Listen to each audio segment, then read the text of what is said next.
La vertu de mansuétude. La mansuétude, ce n'est pas directement de la charité chrétienne, mais il y a quand même une relation, une parenté toutefois. Le dictionnaire dit ceci de la mansuétude. Disposition morale qui place le cœur dans une douceur calme et pardonnante. C'est la vertu des grands rois. La mansuétude est synonyme d'indulgence, de miséricorde. C'est une vertu tout à fait à l'opposé de la dureté, de l'intransigeance et de la sévérité. La divine mansuétude pardonne ce qu'elle aurait le pouvoir de punir. La mansuétude met un frein à l'impétuosité de la colère.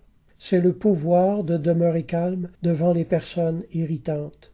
La mansuétude est un contrôle calme de ses réactions. C'est la vertu de ceux qui se sont convertis de la colère et vaincus eux-mêmes. Quand on voit le prochain tomber en quelque faute, il faut immédiatement faire un retour sur sa propre misère et se rappeler ce que dit saint Augustin. Notre frère ne fait aucun péché que nous ne ferions nous-mêmes si la miséricorde de Dieu ne nous tenait constamment par la main. En Galates chapitre 6 verset 1. Frères, si un homme vient à être surpris en quelque faute, vous qui êtes spirituels, redressez-le avec un esprit de douceur. La traduction Philippe se rendue sans aucun sentiment de supériorité, mais en étant vous-même sur vos gardes contre la tentation.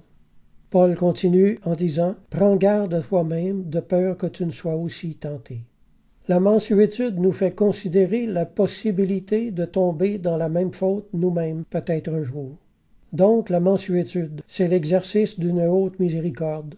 La mansuétude, c'est la vertu des grands rois, qui exercent la clémence, la générosité et l'indulgence.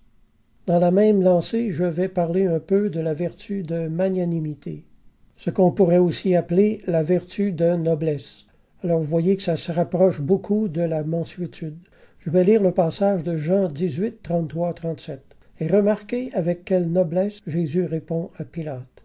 L'on sent que ces paroles sortent de la bouche d'un grand roi. Il est écrit, Pilate rentra dans le prétoire, appela Jésus et lui dit, es-tu le roi des Juifs? Jésus répondit, est-ce de toi-même que tu dis cela, ou d'autres te l'ont-ils dit de moi? Pilate répondit, moi suis juif, ta nation et les principaux sacrificateurs t'ont livré à moi, qu'as-tu fait? Mon royaume n'est pas de ce monde, répondit Jésus. Si mon royaume était de ce monde, mes serviteurs auraient combattu pour moi, afin que je ne sois pas livré aux Juifs. Mais maintenant, mon royaume n'est point ici-bas. Pilate lui dit, tu es donc roi? Jésus répondit, tu le dis, je suis roi. Je suis né et je suis venu dans le monde pour rendre témoignage à la vérité. Quiconque est de la vérité, écoute ma voix. Voyez-vous, ressentez-vous comme moi, comme son âme est belle, et qu'il y a en elle de la chevalerie, de la dignité, et de la distinction, de l'élévation, et une éminence ressentie, et de la majesté. Jésus était de haute naissance, et c'est le moins qu'on puisse dire, là. On en ressentait la prestance quand il parlait.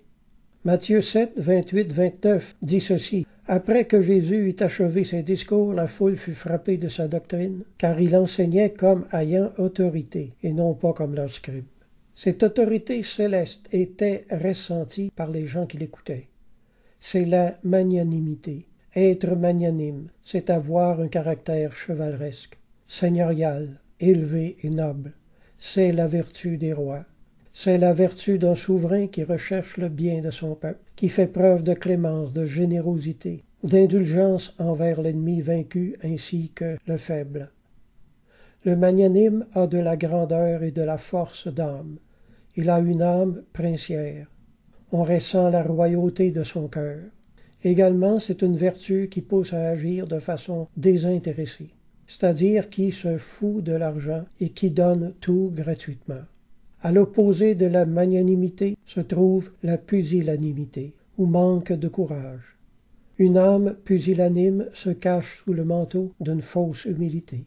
Au fond, le pusillanime est lâche, parce qu'il a peur du risque, craint de s'exposer aux critiques, redoute la peine et le sacrifice.